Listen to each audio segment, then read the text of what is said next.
Good afternoon. So today we will discuss about the adjacency matrices of complex unit gain graphs. Okay. This is the outline of this talk. So first we will start with the basic concepts of adjacency matrices of graphs. Okay. Then we will see some of the spectral properties of the adjacency matrices, adjacency matrix of a graph, and we will try to reveal some of the properties of the graph in terms of the spectrum of the adjacency matrix. Okay. Then we will see the concept of, then we will see the Perron-Frobenius theorem, okay, which is from non-negative matrices. Okay, so this is a main tool for studying complex unit gain graphs for this talk. Okay, and then we will introduce the adjacency matrices of complex unit gain graphs, and at the end we will see a characterization for bipartite graphs and trees in terms of spectrum of the complex unit gain graphs. Okay, so this is the outline. Okay, let's start with the definition of adjacency matrix. Okay, so the adjacency matrix of a graph G on n vertices, okay, is an n by n matrix. Okay, it's denoted by A of G. Whose ijth entry is denoted by Aij. Okay, so the ijth entry of the adjacency matrix is 1 when the vertices B and Bj are adjacent, and that is equal to 0 if the vertices are not adjacent. Okay, so remember the rows and columns of this matrix A of G are indexed by the vertex set. Okay, both rows and columns, and ijth entry of the matrix A is 1 when if we take the row corresponding to V, the vertex Vi, and if we take the column corresponding to Vj, so that entry, ijth entry, is equal to 1 when these two vertices are adjacent. Okay, yeah, let's see a simple example. We consider this graph. Okay, so before that, so for the adjacency matrix of we are considering simple finite graphs. By finite graph, I mean the number of vertices in the given graph is finite, and it's a simple graph. So we are not considering graphs with the multiple edges or loops. Okay, as well as for this definition, we are not considering any directions. Okay, this is for undirected graphs. Okay, so if you consider this graph, the adjacency matrix of this graph G is given by this. Okay, let's see. The rows and columns are indexed by the vertex set. The graph has 4 vertices, so the matrix is a 4 by 4 matrix. Okay, so let's see how do we fill the first row of this matrix. Okay, the 1 entry. So we have to see whether there is an edge between the vertex 1 2 itself. Okay, as we are working with a simple graph, so we don't have any edge from the vertex 1 2 itself. So diagonal entry is 0. By the same reason, all the diagonal entries are equal to 0. So 2 2th entry, 3 3th entry, 4 4th entry, and 1 2th entry. Just look at the graph. The 1 2th entry, as we have an edge in the graph, as we have an edge between the vertices 1 and 2 in the given graph G. So 1 2th entry is 1. Similarly, between the vertices 1 and 3, we have an edge. So 1 3 entry is 1. And between the vertices 1 and 4, we have an edge. So 1 4th entry is again 1. So as we are working with undirected graph, so whenever we have an edge between the vertices I and J, that means that we have an edge between the vertices J and I also. So this observation tells us that the matrix is symmetric matrix. That is, if you know what are the entries of first row, then we can obtain the entries of the first column. Okay, just take the transpose of first row and put it here. Okay, the same way we can fill the rest of the entries of this matrix. Okay. Okay, now let's see some of the basic properties of adjacency matrices. Okay, let's take G to be a connected graph on n vertices and A be the adjacency matrix of G. Okay, and A is symmetric. Okay, as we are looking with the undirected graph, it's clear that A is symmetric because ijth entry is equal to 1. Ijth entry of A is equal to 1 if and only if the jith entry of A is equal to 1. Okay, sorry. And sum of the 2 by 2 principal minors of A equals to negative of the number of edges. Okay, by E of G we denote the edge set, and by this absolute value we mean the number of elements in the edge set.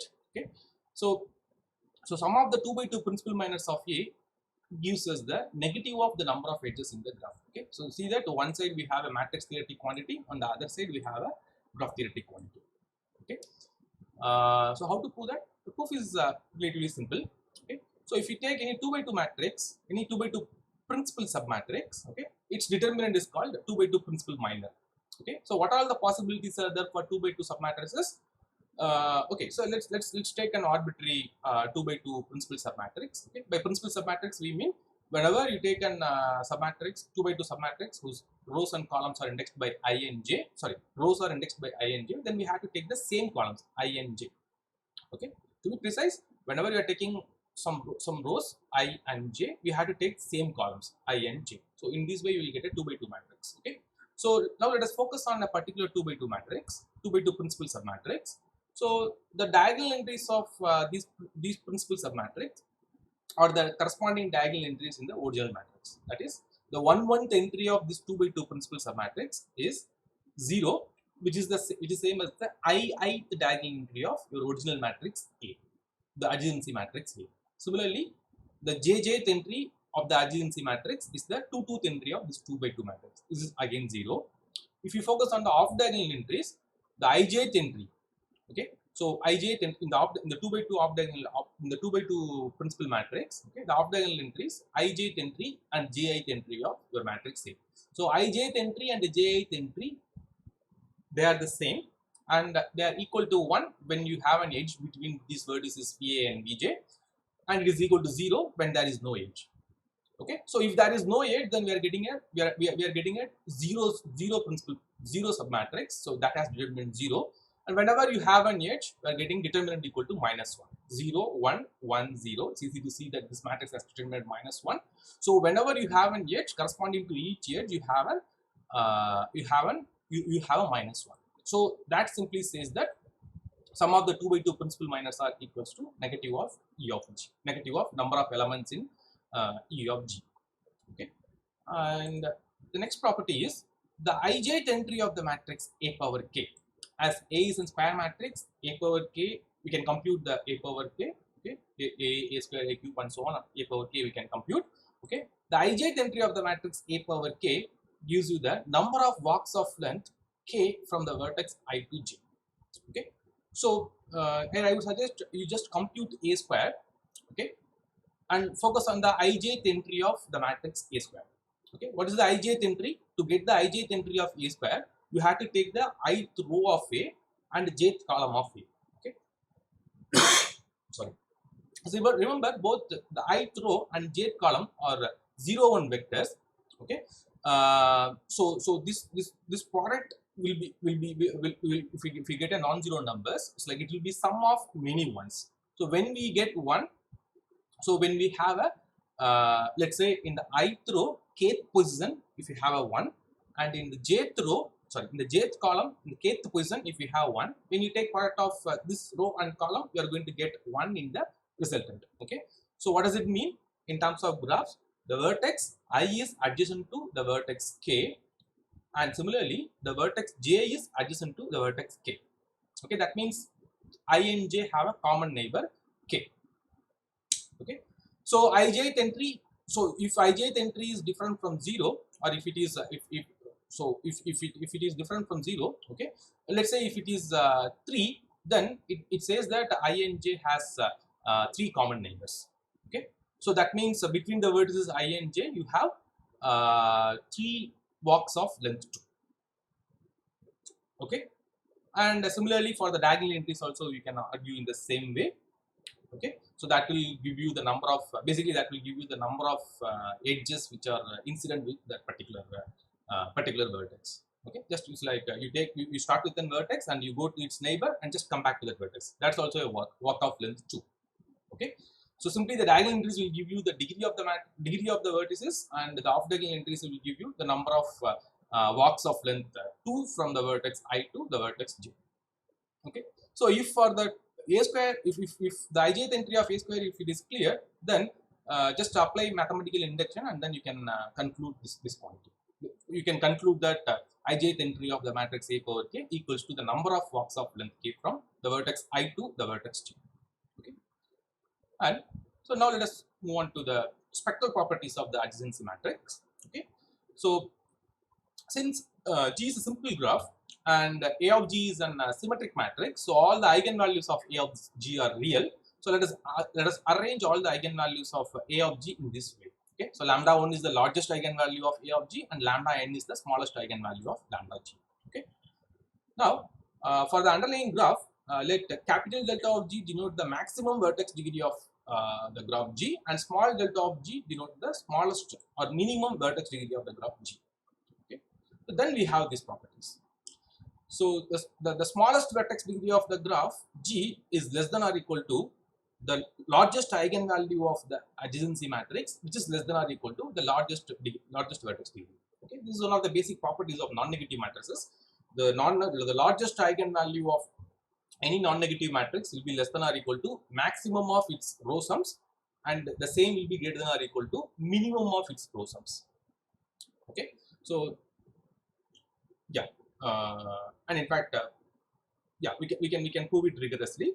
Okay, and so chromatic number of the graph is less than or equal to 1 plus lambda 1, where the chromatic number means the minimum number of colors required to color the given graph, so that no two adjacent vertices are having same color. Okay, I repeat. So for a graph G, okay, the chromatic number of the graph G is a coloring of its vertices, okay, such that no two adjacent vertices receive same color. Okay, so the minimum number of colors required to color the given graph so that no two adjacent vertices are receiving same color is called the chromatic number of the graph.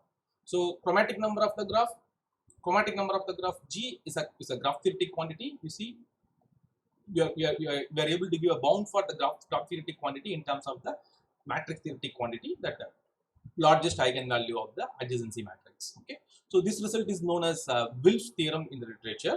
Okay, and in fact we can give a we can give the other bound for the chromatic number. Okay, the chromatic number of the graph G is greater than or equal to 1 minus lambda 1 by lambda n. Okay, so remember we are working with a connected graph. So so lambda 1, so we will see that in front of ministry, this lambda 1 should be always strictly greater than 0. Okay, if you assume this lambda 1 is always strictly greater than 0, then lambda n should be strictly less than 0. The reason is, you know, the sum of the eigenvalues gives the trace of your matrix, and we are working with a symmetric matrix whose diagonal entries are equal to 0. So trace of the adjacency matrix is equal to 0. So sum of the eigenvalues should be equal to 0. So lambda 1 is strictly greater than 0. That forces that lambda n is strictly less than 0. Okay. So this quantity is meaningful, and in fact this is kind of we are adding something with 1. Lambda n is always strictly less than 0. Lambda 1 is always strictly greater than 0. Okay. So we are not going to see a rigorous proof of all these facts. I will give you a proper reference where to find the proofs of these facts. Okay. Yeah, and this is another interesting property. Okay. So the graph G is bipartite if and only if the eigenvalues of A are symmetric with respect to origin. Okay. So what do we mean by symmetric with respect to origin? So this is what we mean. Whenever lambda is an eigenvalue of A of G, or lambda is an eigenvalue of A of G, if and only if minus lambda is also an eigenvalue of A of G. Okay. As we are looking at the symmetric matrix, if you plot all the eigenvalues in the real line, okay, so the spectrum should be symmetric with respect to 0. That is, whenever lambda is an eigenvalue, the negative of lambda should be also an eigenvalue. Okay. So this property characterizes bipartite graphs. Okay. In fact, okay, we are working only with the connected graphs. This property is true for any connected or disconnected graphs. So further, if you stick ourselves only to connected graphs, then you don't need every lambda to be symmetric with respect to origin. Okay, so just assume the largest eigenvalue. If lambda is the largest eigenvalue of A of G, that implies minus lambda is also an eigenvalue of A of G. Then that itself will imply G is bipartite. Okay. So that is the largest eigenvalue of A of G is an eigenvalue of I'm sorry. The largest eigenvalue, if lambda is the largest eigenvalue of A of G, and negative of lambda is also an eigenvalue of A of G, then the graph should be a bipartite graph. Okay, for in case of connected graphs. Okay. Yeah. So again, it's like in this result, if you see G is a bipartite, this is a graph theoretic property, and the eigenvalues of A are symmetric with respect to origin. This is a matrix theoretic quantity. So we are Then you are giving a characterization for a graph theoretic object in terms of linear algebraic quantity. Okay, in terms of a linear algebraic object. Okay. Okay. Now let's briefly discuss about Perron-Frobenius theory. Okay, what does it say? So first let's start with the definition of irreducible matrices. An n by n matrix, n greater than or equal to 2, is called a irreducible matrix if the rows and columns can be simultaneously permuted to get this matrix B, C, 0, D, where B and D are square matrices. Okay, it's a block matrix. Okay, so block 2 by 2 matrix. All the entries are matrices. B, C, 0, D, everything is a matrix. Everything is a matrix, and B and D are square matrices. Okay, possibly of different order. Okay, so we say that the matrix A, the given matrix is reducible if you can permute rows and columns simultaneously, and you can get a matrix of this form. Okay, if it is not the case, then we call the matrix irreducible matrix. Okay, so to avoid the ambiguities, for the case n equal to 1, we call 0 is the only irreducible matrix, and you take any non-zero number is irreducible. Okay. So checking the reducibility or irreducibility of a matrix is not an easy task, as you know. Like when you have large so you had to work with all the permutations, and you have to see whether you are going to get this block form for some permutation. It may be a difficult task. So we do have a remedy for that. It's like how to overcome it. So we have a graph theoretic characterization for irreducible that is relatively easier than the first principle. Okay, so what is it? So given a matrix A, for us, let's take only a non-negative matrix. Given a non-negative matrix A, we're going to associate a directed graph with a given matrix. Okay, so how do we define that? Okay, so let a directed graph G of A. Okay, this is a directed graph associated with the given n by n matrix. Okay, so between the vertices I and j, you have a directed edge if and only if the ijth entry is different from 0. Okay, so you have an n by n matrix. Okay, corresponding to that, we are associating a graph on n vertices. It's a directed graph. Okay, so between the vertices I and j, you have a directed edge originating from I, the vertex I, and ends at the vertex j if the ijth entry is different from 0. Okay, so this is the directed graph. Okay, so in terms of this directed graph, we can give a characterization for irreducible matrices. What is that? So we'll call that as a working definition. A is irreducible if and only if G of A is strongly connected. By strongly connected, we mean between any two vertices of G of A, you'll be able to find a directed path between them. Okay, so in some cases, this checking the strongly connectivity of the given graph is easy compared to checking the irreducibility. Okay, irreducibility of the given matrix. Okay, from the first principle. Okay. So let us see some examples. Okay. So now let us look at this matrix. So we want to check whether this matrix is irreducible or not. So for that, let us draw the graph G of A associated with this matrix. Okay. So we can see. So I will explain for the first row. Let's see. So 1/1th entry is 1. So we have a loop starting at the vertex 1 and it ends at the vertex 1. Okay. 1/2th entry is 0. So there is no directed edge from 1 to 2. And 1/3 entry is 1. So there is an edge from 1 to 3. Directed edge from 1 to 3. And 1/4 entry is 0. So we don't have any edge from. It starts at 1 and ends at 4. Okay. So just draw the remaining part of the graph with the same rule. Then this is the resultant graph. So now we have to check whether this graph is strongly connected or not. Okay. So first let's see. Start with the vertex 1. So you have a directed edge from the vertex 1 to 3. Okay. From 1 to 3 you can go like this, and from 3 to 2 you see you have a directed edge, and then 2 to 4 you do have a directed edge. Okay. And then from 4 to 1 you do have a directed edge. So this gives a directed cycle in this graph. So this has a directed spanning cycle. So it is a strongly connected graph.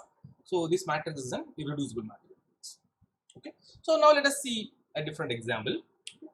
So let us focus on this example. So here this matrix contains many non-zero entries, many ones. It has less number of zeros.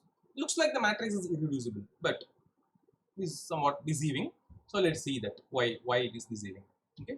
So if you draw the graph, the directed graph corresponding to this matrix, this is the directed graph. Okay. So now look at the vertices one. Look at the vertex one. So from the vertex one, you can go to 3, and from 3 you can go to 1. There is no other option. So you cannot go out of 3. You cannot reach the vertex 2 from the vertex 3, and you cannot reach the vertex 4 from the vertex 3. Okay, so the vertex 1 and 3 are not strongly connected to the vertices 2 and 4. So the graph is not strongly connected. So this is not a irreducible matrix. So this is a reducible matrix. Okay. So why are we interested in reducible matrices? Irreducible matrices. So irreducible matrices are having some nice spectral properties. We will see what are they. Okay, this is known as the Perron-Frobenius theorem. If A is a non-negative irreducible matrix, then spectral radius of A, denoted by rho of A, is strictly greater than 0. What is the meaning of spectral radius of A? So spectral radius of A, that is rho of A, is the maximum of absolute value of all the eigenvalues of A. Okay, so it's an n. If you are an n by n matrix, you will have n eigenvalues. Take the absolute value of the n eigenvalues. Take the maximum of it. If it is that quantity will be strictly greater than 0 if A is non-negative and irreducible. Okay, so both the conditions non-negative and irreducible are crucial. Okay, so a trivial easy counterexample is you take any nilpotent matrix. Okay, for any nilpotent matrix, the spectral radius will be equal to 0. Okay, so that we can say that the G of A associated with any nilpotent non-negative matrix will be always reducible. Okay, and the spectral radius of A is an eigenvalue of A. Okay, so remember for an arbitrary matrix, the spectral radius need not be an eigenvalue. The simplest example is you take the 2 by 2 identity matrix, just multiply that by -1. That is negative of 2 by 2 identity. So its eigenvalues are -1 and -1. Its spectral radius is 1, as we are taking absolute value. So spectral radius is not an eigenvalue of it. Okay, and we do have another interesting property.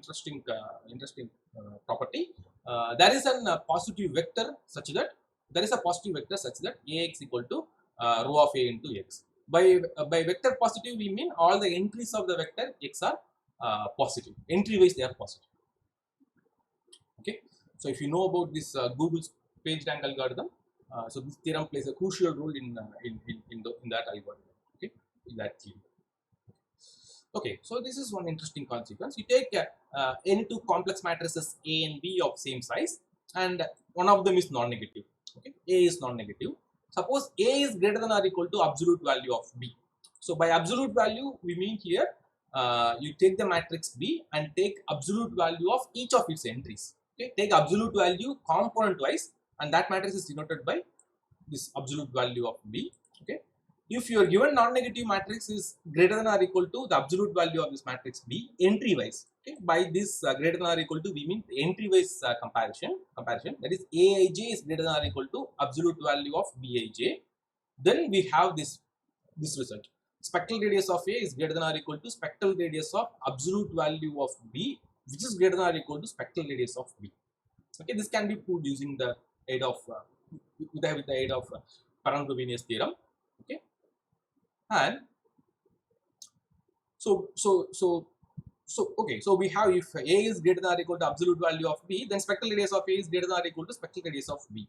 So if equality holds, then what can you say about the matrices A and B? Okay, so this is the result. Okay, if A and B are n by n matrices and A is non-negative, irreducible. Okay, we are further assuming it's an irreducible matrix, and A is greater than or equal to absolute value of B. Okay, and let lambda equal to e power I theta into rho of B be the maximum modulus eigenvalue of B. Okay, so remember B is an arbitrary n by n arbitrary complex matrix. Its eigenvalues can be complex. In fact, the eigenvalue which is going to give you the spectral radius in absolute value, that can be complex. Okay, so lambda is equal to e power I theta into rho of B. Okay, this is the eigenvalue with the maximum modulus. Okay, so if spectral radius of A equal to spectral radius of B, okay, then we have a very nice property. You have a diagonal unitary matrix D such that B is given by B equal to e power I theta into dA d inverse. So by unitary diagonal matrix, we mean it is a diagonal matrix whose all diagonal entries are equal, all diagonal entries are from the complex unit circle. Okay, so if the spectral radius of these matrices A and B are the same, then the matrix B and A are nicely related. Okay, by this one, remember this e power I theta is coming from this e power I theta. Okay, so this is one of the very crucial result to prove some of our main results of this talk. Okay, so I repeat, if you have two matrices, one is non-negative, another one is arbitrary complex matrix. Suppose A is greater than or equal to absolute value of B and the spectral radius of A equal to spectral radius of B, then the matrices A and B are related in this way. Okay, okay, so let's move on. Okay, let's move on to the notion of gain graphs. Okay, okay. To start with, let's take G to be any arbitrary group. Okay, this is the mathcal group, mathcal G. Okay, so fancy G. Let G be a group and let G be a, and this normal capital G denote the simple graph with vertex set 1 to n and edge set E1 to En. Okay, so now we are going to give weights for edges of this graph in a particular way. Okay, so how do we do that? So first we are going to define direction to each of the edges. Okay, so not precisely directions. Okay, we are going to replace all the undirected edges in the given graph G by two directed edges. Okay, two-sided directed edges. Okay, so to be precise, if we have an edge between the vertices J and K, okay, you remove that simple edge and you draw two directed edges. One is from the vertex J to K and the another one is from the vertex K to J. Okay, and the directed edge from the vertex J to K is denoted by EJK. Okay, so EJK is the directed edge from the vertex J to K. Okay, provided if there is an edge between them in the underlying graph G. Okay, and let E of G bar denotes the consist of all directed graphs. So whatever we have in whatever the directed edges we have introduced now, we collect all the directed edges. Let us call them as E of G bar. Okay, or E of G right upper arrow. Okay. So now we are going to assign weights to all these directed edges in this way. Okay, assign a weight or a gain. Okay, so this gain is used in the name gain is used in the literature. Gain G, that G is from the group G for each directed edge EJK. Okay, so you assign a weight G to one direction of the edge EJK and assign its inverse G inverse to the other direction. Okay, remember we have replaced each undirected edge by two directed edges. Okay, so if you assign a weight G to one direction of the edge, okay, for the other direction you assign G inverse. Okay, in a way, if you know gain for one edge, okay, what is the weight for one edge? The weight for the other edge is fixed. Just take the inverse of it. Okay, so let us denote this assignment by phi. That is phi of EJK equal to G and phi of EKJ equal to G inverse. Okay. Okay. So the notion of gain graph was studied by Thomas Zaslowski in late 80s. Okay. So this is the definition. We have already seen that. Just we are rephrasing. G gain graph is a graph G in which each orientation of an edge is given a gain, which is the inverse of the gain assigned to its opposite orientation. Okay, basically we are giving weights to all the directed edges in the new graph. Okay, with respect to this rule. Okay, so we are interested in a particular group called the complex unit circle with respect to multiplication. That's a group. Okay, so and we are interested in that particular group and we call this as a T gain graph. Okay, and this notion was introduced by Nathan Ruff. I will come to his work later. Okay. And if you look at the definition, the group structure does not play a crucial role, at least for the definition. Okay, so whenever you have an element in G, you need only the inverse of that element to be in that group G. Okay, so we can work with inverse closed things. Okay, so inverse closed is good enough. Okay, so in this context, there are many variations or many particular cases of this T gain graphs are okay, not T gain graphs. So these G gain graphs are there in the literature. Okay, so let us see what are they. So with G equal to plus minus 1 and plus minus I, Devjit Kalita and Sukanta Pati, they have studied this concept. Okay, in 2014. And in 2017, Kristalgov and Bojan Mohar, they have studied the same object for G equal to 1 plus minus I. Okay, remember it's not a group. Okay, and Liu and Lee, they have studied the same notion in 2015, and these two papers are kind of appeared in appeared around the same time. Okay, they both of them introduced simultaneously. And recently, Bojan Mohar in 2020, he considered the gain graphs with respect. The gains are from this set. Okay, he's giving some motivation to consider this object. This object is G, and there is another paper by a group of Japanese mathematicians, Kubato, Segawa, and Tanikushi, where they have taken G equal to 1 e power plus minus I theta. Okay, and in fact, in 2012, Boppert, Kalita, and Pati, they have considered the G to be C star with the non-negative imaginary part. Okay, and they do have some interesting results regarding this object. Okay, yeah, so that's all about the literature.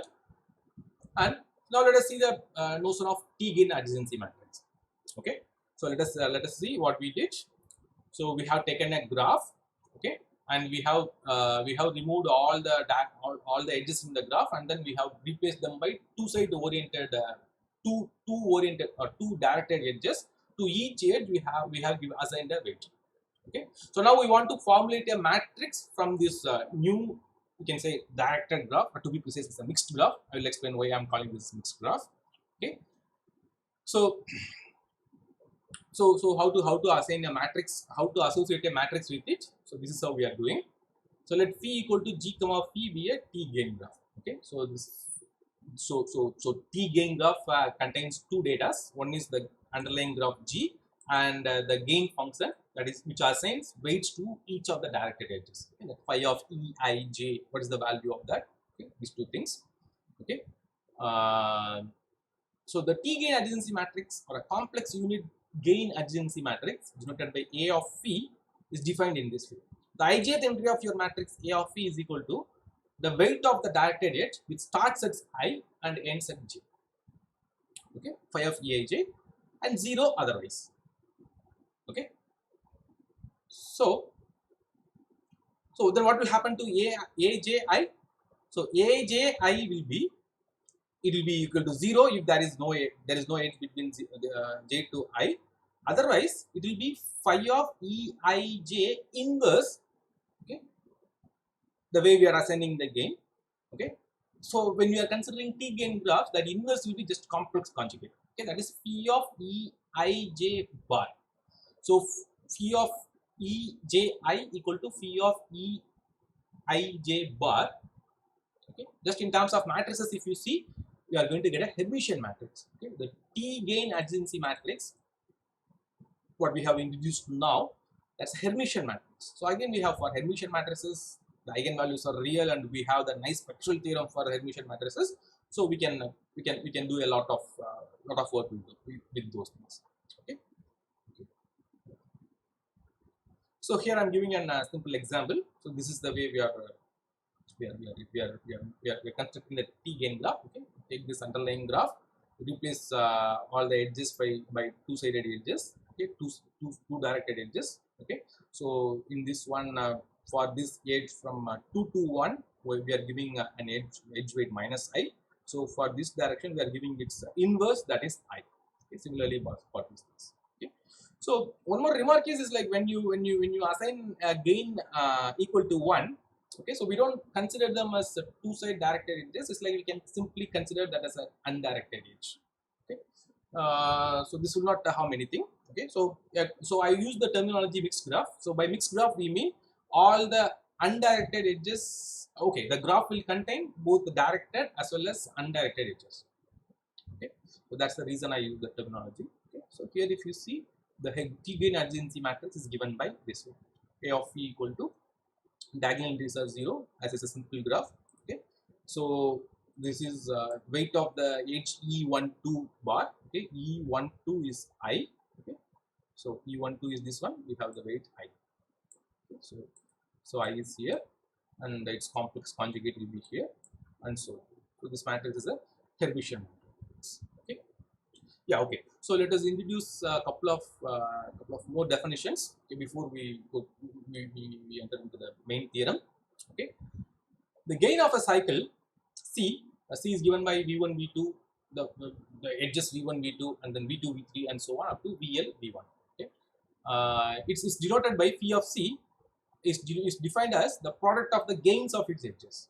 Okay, so that is phi of C equal to or the weight of phi, the gain of C equal to gain of the edge E12 and gain of the edge E23 and so on, gain of the edge EL1. It's like it's a oriented cycle. Okay, so it's from E12 bar, maybe to be precise, it should be E12 right upper arrow and then E23 upper arrow and so on. Okay, so it's an oriented cycle. Okay, yeah. So a cycle C is to be neutral if the weight of the cycle is equal to 1. Okay, and a gain graph is said to be a balanced graph if all the cycles are neutral. Okay, if all the cycles are having gain 1, then we call that such a graph as balanced graph. Okay, so if you simply see this underlying the simple undirected underlying graph, okay, with the 0 1 gains, or whenever you have an edge, we are assigning 1 to that undirected to that undirected edge, and that can be thought of a gain graph. Okay, so that is a, in that graph every cycle is neutral and the graph is balanced. Okay, so okay, now let us introduce the concept of switching function. So a switching function is just a function from the vertex set of G to the complex unit circle. Okay, basically we are assigning some weight, some complex number to the vertices of the graph. Okay. Okay. So now let us consider two gain graphs on a same underlying graph G. Okay, G is the same underlying graph. On the same underlying graph, you consider two different gains. Okay, so these two different gains are said to be switching equivalent. Okay, we write in this way: phi1 is equivalent to phi2 if there exists a switching function xi from V to T such that the gains phi1 and phi2 are related in this way. Okay, phi2 of Eij equal to zeta Vi inverse into phi1 of Eij into zeta of Vj. Okay. Okay, so in terms of matrices, if you look at this definition, it will be easy to see. Okay, in terms of matrices, what does it say? You consider the gain adjacency matrix of phi2. Okay, that is A of phi2. A of phi2 is diagonal unitarily similar to the adjacency matrix of A of phi1. Okay, I'm sorry.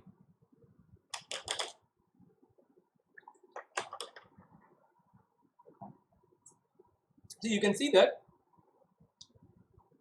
this psi of Vi inverse and psi of Vj, they can be this product from pre-multiplication and post-multiplication can be captured by a diagonal unitary matrices. Let's say D and D inverse. Okay, this entire equation can be captured in a matrix equation in this way. That is A of phi2 equal to D inverse A of phi1 D.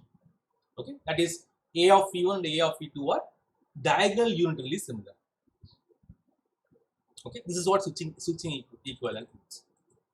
Okay, yeah. Now we will move on to the main results. Okay, so Zaslavsky in 1989 he proved that if G is a T-gain graph, okay, then phi is balanced.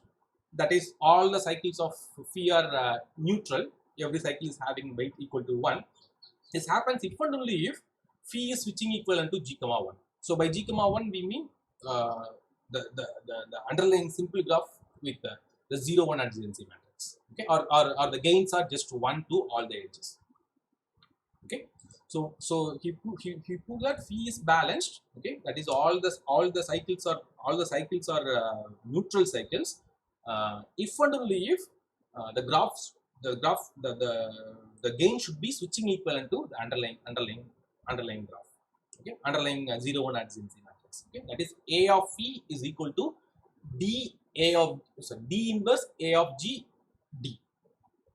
Okay, so later Ref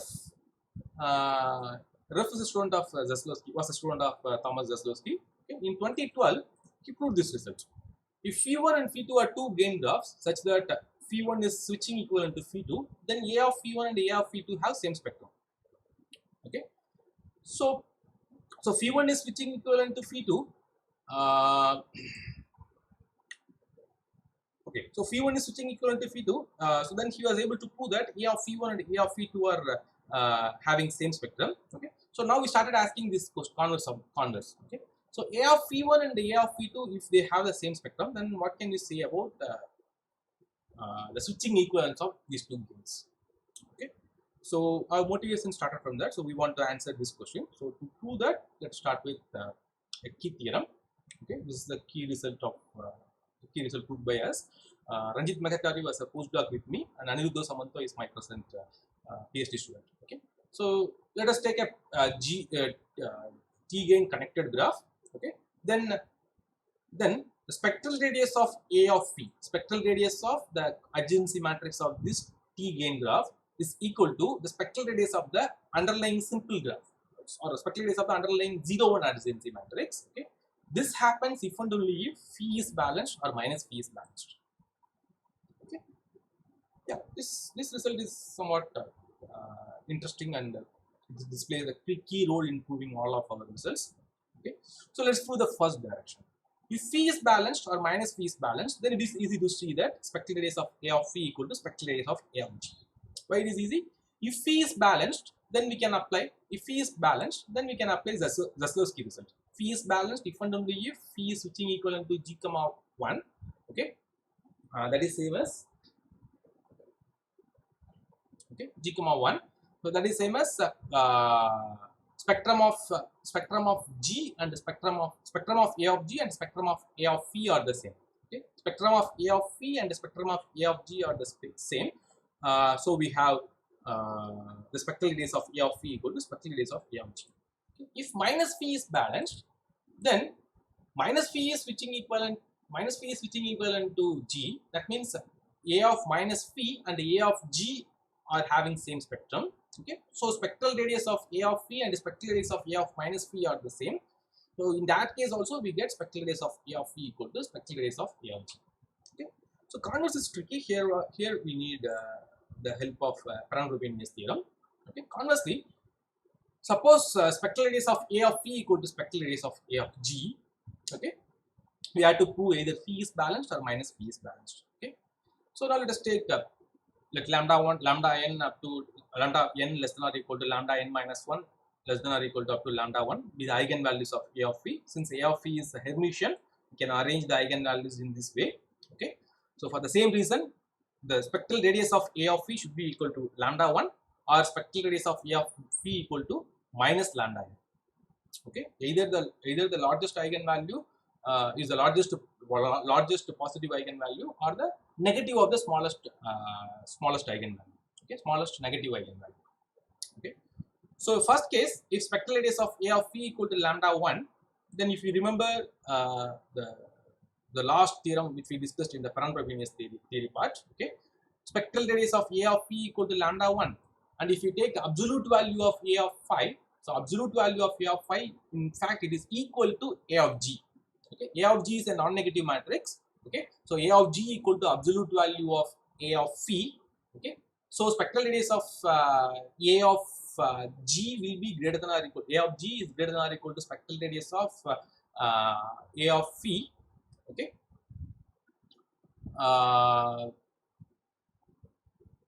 yeah. So our assumption is spectral radius of A of phi equal to spectral radius of A of G. So spectral radius of A of G equal to lambda 1. That means we can find a unitary diagonal matrix D such that A of phi equal to D A of G D inverse. Okay. See, lambda 1 is the spectral radius of A of G2. Okay, A of G also having spectral radius lambda 1. So spectral radius of A of phi equal to spectral radius of A of G, and in fact we don't have that e power I theta here. Okay, so here we are supposed to get some e power I theta. Here the theta is equal to 0, so we are getting just this quantity A of phi equal to D A of G D inverse. That simply says that the phi is switching equivalent to G comma 1. Okay, so the diagonal entries of D will give you the switching function. Okay, thus phi is balanced. So the other part is spectral radius of E of equal to minus lambda n. Okay, then lambda n equal to e power I pi into spectral radius of E of phi, A of phi. Okay, so now again by that consequence of Ferrand-Frobenius theorem, we have A of phi equal to e power I pi into A of g d inverse. Okay, now just this is minus 1, just pre-multiply by minus 1. You can bring that negative inside the gain. Okay, that is A of minus phi, A of phi equal to d A of g d inverse. Okay, that means spectrum of A of minus phi and spectrum of A of g are the same. Okay, that is by the result of Zaslowski, we can conclude that minus phi is switching equivalent to g comma 1. That is same as saying that minus phi is switching equivalent. Okay, yeah. So from here to here, we are using Zaslowski's minus phi is switching equivalent to g comma 1. So that means phi is balanced. Okay, so using this result, okay. So this is another observation. Okay? Let G be a connected graph. Then G is bipartite, then whenever phi is balanced implies minus phi is balanced. Okay. So this part is easy to see because G is bipartite means it does not have any odd cycles. Okay, so when you have a gain, balanced gain, okay, if your graph does not contain any cycle, then minus phi is obviously balanced because we don't have any cycle to check whether the cycles are neutral or not. Okay, in the best case, if it contains some cycle, all the cycles are having a length even. Okay, so if you multiply all the weights by minus 1, okay, when you compute the gain of that cycle, okay, so the additional term is like we are going to multiply minus 1 for even number of times, so that is going to give you again 1.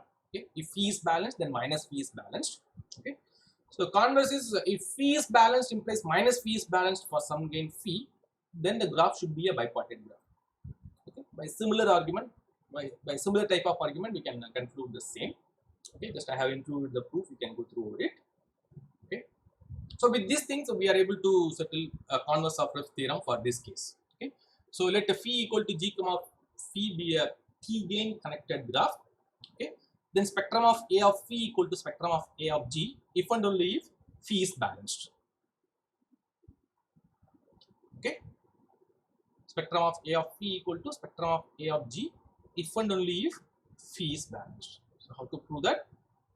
If spectrum of A of phi equal to spectrum of A of g, then spectral radius of A of phi equal to spectral radius of A of g. So this is easy to see. This is a trivial concept, trivial observation. Okay. So spectral radius of A of phi equal to spectral radius of A of g. Then by our result, we have either phi is balanced or minus phi is balanced. Okay. If phi is balanced, then we are done. If not, suppose minus phi is balanced, then minus A of g and A of phi have same spectrum. Okay, that is minus phi is switching equivalent to g. That means A of minus phi and A of g are having same spectrum. So just you can negate here. So minus A of g and A of phi, they have same spectrum. Okay.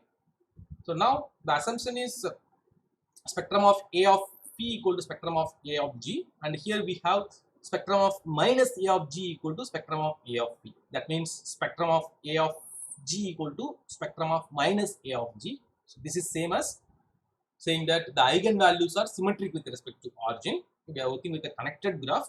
So irrespective of connectedness, this implies that the graph is a bipartite graph. So for a bipartite graph, in the previous slide we have seen a result. Whenever phi is balanced, minus phi is also balanced. So now we have minus phi is balanced and g is bipartite. So we have phi is balanced. Okay, in both the cases we are getting phi is balanced. Okay, so using these properties, we were able to characterize bipartite graphs in terms of gain spectrum. Okay, so what is that? So let G be a connected graph, then G is bipartite if and only if. So whenever you have spectral radius of A of phi equal to spectral radius of A of g for some gain, that should imply the entire spectrum must be same. Spectrum of A of phi should be equal to spectrum of A of g. Okay, so how to prove that? Suppose spectral radius of A of phi equal to spectral radius of A of g, it implies the entire spectrum is same for every gain. Okay, so we want to prove G is bipartite. So how are you going to show these bipartite? So we are going to use the previous result. So we are going to take a balanced gain, and we shall prove that minus phi is also balanced. Okay. So to prove that, so phi is balanced. So we have spectrum of A of phi equal to spectrum of A of G. So in particular, the spectral radius of A of phi equal to spectral radius of A of G. Okay. So we have this condition. Also, spectral radius of A of phi equal to spectral radius of A of minus phi. That is, just when you multiply any matrix by -1, the spectral radius of the original matrix and the new matrix, which is obtained after multiplying -1, these two objects have same spectral radius. So that property. So this implies that spectral radius of minus A of phi is also equal to spectral radius of A of G. Okay.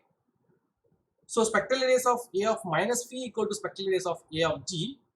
By the assumption we have, that will imply that spectrum of A of minus phi equal to spectrum of A of G. Okay, so that forces that minus phi is balanced. Okay, so minus phi switching equivalent to G, that is minus phi is balanced. Okay, so phi is balanced, we have taken, and then we were able to show that minus phi is also balanced. That means the graph does not have any odd cycle, so it's a bipartite graph.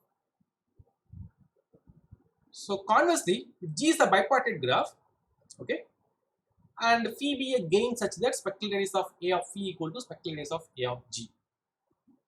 Okay, if spectral radius of A of phi equal to spectral radius of A of G, then we have either phi is balanced or minus phi is balanced. Okay, but your graph is a bipartite graph, so either phi is balanced or minus phi is balanced. That's going to imply both are balanced simultaneously. Okay, phi is balanced. So phi is balanced means spectrum of A of phi equal to spectrum of A of G. Okay, this completes the converse pattern. Okay, so this gives a characterization for bipartite graphs in terms of the spectrum and spectral radius of the gain graphs. Okay, so later myself and my PhD student Aniruddha, we are able to we asked this question. So on a given graph, given graph G, one can induce infinitely many gains on the same graph. Okay, just you change the weights of the just change the gains. Okay, gains are from complex unit circle. So in this way, you can get uncountably many T-gain adjacency matrices associated with a single graph. Okay, different matrices we are going to get. So we are asking the question: can we get like, so when can we have the spectrum of all these matrices are the same? Okay? That is basically the spectrum is invariant under the gains. Okay, so we are able to prove that the spectrum of A of G equal to spectrum of A of phi for any gain phi on the graph G. This will happen if and only if G is a tree. Okay, so whenever you have this property, the spectrum of any gain on the given graph, if it is invariant under any gain, then the graph should be a tree, and the reverse way is easy. G is tree implies the spectrum is the same, spectrum are the same. Okay, and we are able to observe that we don't need even the entire spectrum to be preserved. Just if the spectral radius is preserved, or the spectral radius is invariant under any gain, then we can show that G is a tree. That is, G is a tree if and only if spectral radius of A of G equal to spectral radius of A of P for all graphs, for all gains. Okay. So comparing these two, we can conclude for any T gain graph, G is a tree. Okay, so the assumption should be not T gain graph. Assumption would be just let G be any graph. Okay, then G is a tree. That is equal to saying that the spectrum is invariant for all gains. That is equal to saying that the spectral radius is invariant for all gains. Okay, so this is the characterization for trees in terms of gain spectrum and gain spectral radius. Okay, so this is all for today. So these are all the references. Okay, so graphs and matrices. This is a standard textbook, standard reference for this field, graphs and matrices, written by Buffett, and this weighted directed graph, this paper written by Buffett, Kalita, and Patti. So in this paper, I think they are considering all complex weights with the non-negative real part. Okay. And spectra of graphs by Grover and Hammond is another reference, nice reference for this spectral graph theory. Okay. In the paper by Cavas, Seoba, Farrett and all, the skew adjacency matrices of graphs. So this can be thought of as a gain graph for some particular game. Okay, but in that paper, the author has proved many interesting properties, many other interesting properties. Of course, one can compare these two. Okay, and this is one of the paper written by Kushalgov and Bojan Mohar. In this paper, they studied the concept of Hermitian adjacency matrices of digraphs and mixed graphs. Okay. Hannan Johnson matrix analysis. This is the standard reference for. It's one of the standard reference for matrix theory. Okay. And Kalita and Debajit Kalita and Sukanta Patti in this paper, they have studied the gains are from the set plus minus 1 and plus minus I. So they have studied this interesting property called a reciprocal eigenvalue property for unicyclic graphs with the weighted directed graphs. Okay. So this paper by Liu and Lee. So this is another paper in which the author introduced the concept of Hermitian adjacency matrices simultaneously with the Gao and Mohar's paper. And most of the results of this talk are from this talk is from this paper. This is appearing in Linear and Multilinear Algebra. This is in press now, and this is the new paper by Bojan Mohar, where he is considering a particular case of the gain, and he is doing. So for us, gain here is like we are not sticking to group. It can be an inverse cluster. That's it. Okay. And the adjacency matrix of complex unit gain graphs were introduced in this paper by Nathan Reff. Okay. Spectral properties of complex unit gain graphs in this paper. Okay.